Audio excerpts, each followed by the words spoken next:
No ar, Jornal da CUT. Olá Brasil, eu sou o André Acarini e nessa edição do Jornal da CUT você confere o seguinte assunto: entenda o que é acordado versus legislado e que acordos valem mais do que a lei nas negociações entre trabalhadores e empregadores. A partir de agora aqui no Jornal da CUT. Rádio CUT. Aqui a classe trabalhadora tem voz. Acesse pelo site www.cut.org.br. A reforma trabalhista de 2017 estabeleceu que acordos feitos entre patrões e trabalhadores valem mais do que está escrito na lei. É o chamado negociado versus legislado. A decisão foi contestada no STF porque, na maioria dos questionamentos de perda de direitos em acordos coletivos feitos na Justiça do Trabalho, os desembargadores permitiam os acordos vantajosos para os trabalhadores, mas barravam acordos que retirassem direitos. Ao julgar uma ação sobre uma cláusula do acordo firmado entre a Mineração Serra Grande S.A. e o sindicato da categoria, que previu o fornecimento de transporte para o deslocamento dos trabalhadores até o local do trabalho, mas suprimiu o pagamento referente ao tempo de percurso, a maioria dos ministros do Supremo concordou com o patrão. Agora, todos os trabalhadores do país podem perder alguns direitos garantidos em lei, como os da Mineração Serra Grande, porque a decisão do STF tem repercussão geral, ou seja, vale para todas as ações que questionam perdas em acordos. Vamos ver o que muda então. Bom, com o negociado valendo mais do que o legislado e o item da reforma trabalhista que autoriza o patrão a fazer acordos individuais com os trabalhadores, o que retira a força do acordo coletivo e reduz o poder de barganha, a única maneira das categorias profissionais negociarem acordos e convenções coletivas que não têm direitos, pelo contrário, mantenha os direitos conquistados e garanta outros, é ter um sindicato forte na mesa de negociação com os patrões. Um exemplo positivo de como a negociação coletiva pode favorecer os trabalhadores a partir de um sindicato forte e organizado vem dos metalúrgicos do ABC. Na Volkswagen, lá no ABC, os trabalhadores conseguiram um acordo que tem validade por 5 anos, ao contrário da maioria que tem 2 anos. E isso impediu que a fábrica demitisse durante a pandemia. E mesmo agora, com as 5 paralisações na produção por falta de semicondutores, os empregos estão garantidos por causa da força do sindicato. Além de evitar demissões, o acordo coletivo entre o sindicato e a montadora também prevê o estabelecimento de dias sem produzir, chamados day off, de redução de jornada de trabalho em 25% e desconto no salário de menos da metade desse percentual, 12%. O Luiz Carlos Dias da Silva, que é diretor executivo do Sindicato dos Metalúrgicos do ABC, diz que assim houve uma possibilidade de ter algo melhor do que a lei oferece, garantindo empregos, e até o sindicato superou um momento de dificuldade. Ele diz que o acordo coletivo garantiu empregos, evitando demissões que seriam provocadas por essas crises, como a pandemia da Covid e a falta de chips e semicondutores que paralisou algumas vezes as atividades em montadoras como a Volkswagen.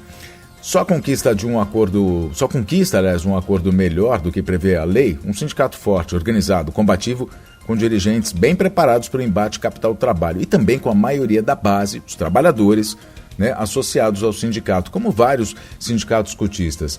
Não dá para comparar o potencial de um sindicato numa mesa de negociação com um trabalhador sozinho, sem apoio algum na frente do patrão. Valeir Etli, que é secretário de Assuntos Jurídicos da CUT, diz que os acordos são para melhorar a vida do trabalhador, mas no momento em que eles podem retirar direitos, principalmente em acordos individuais, é preciso recorrer aos sindicatos que têm muito mais força do que alguém lutando sozinho.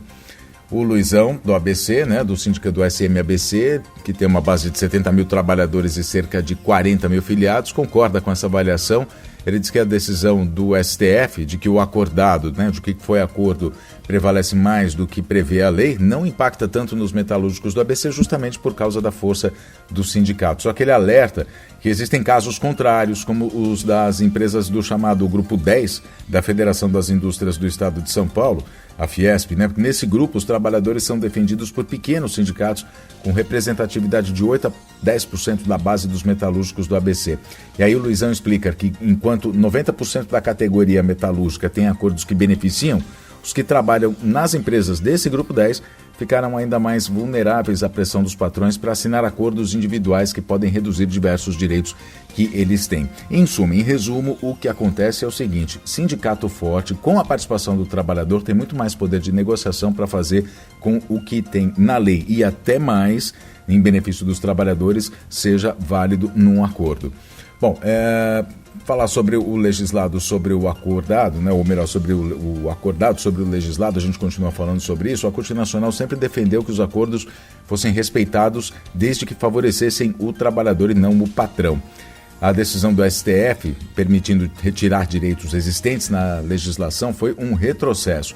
O Valeir Erli, secretário da CUT, diz que, infelizmente, os empresários são tratados como hipossuficientes, como se eles não pudessem sobreviver se pagarem direitos ao trabalhador. E ele diz ainda que a controvérsia sobre o acordado versus o legislado, que vem desde o governo Fernando Henrique Cardoso, mas que graças à luta dos sindicatos a proposta não andou e o governo Lula enterrou o tema, né, que voltou com a reforma trabalhista proposta esse tema voltou com a reforma trabalhista do ilegítimo Michel Temer e foi aprovada pelo Congresso Nacional, que nessa gestão tem uma enorme bancada empresarial, ou seja, tem muito deputado lá que defende os direitos dos patrões e não dos trabalhadores. Então vamos ver quais são os direitos que o acordado, né, prevalece sobre o legislado. Então, o que for acordado em termos de jornada de trabalho, observados os limites constitucionais, pacto quanto à jornada de trabalho, banco de horas anual, intervalo intra-jornada, plano de cargos e salários ou cargos de confiança,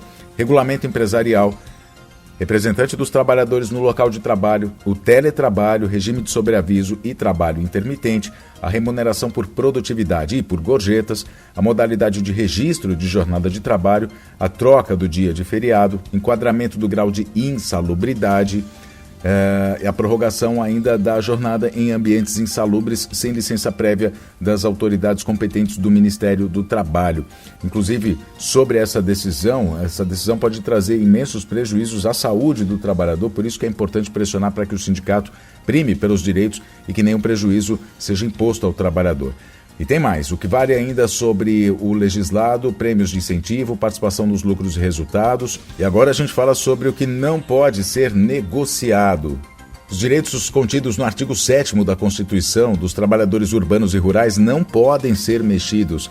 São eles o salário mínimo, direito a férias, 13º salário, entre outros que você confere agora. Seguro-desemprego, em caso de demissão sem justa causa, Fundo de Garantia por Tempo de Serviço, famoso FGTS, salário mínimo fixado em lei, 13º salário com base na remuneração integral ou valor da aposentadoria, remuneração do trabalho noturno superior à do diurno, ou seja, ganhar mais pela hora noturna do que da diurna, salário família pago em razão do dependente do trabalhador de baixa renda, nos termos da lei, duração do trabalho normal não superior a 8 horas diárias e 44 horas semanais, essa é a jornada máxima, facultada a compensação de horários e a redução de jornada, né, mediante acordo ou convenção coletiva de trabalho, repouso semanal remunerado, a remuneração do serviço extraordinário superior no mínimo em 50% ao normal, a gente traduz isso, é extra hora com 50%, hora extra com 50%, além de férias anuais remuneradas, licença gestante, licença paternidade, aviso prévio proporcional ao tempo de serviço também, sendo no mínimo de 30 dias,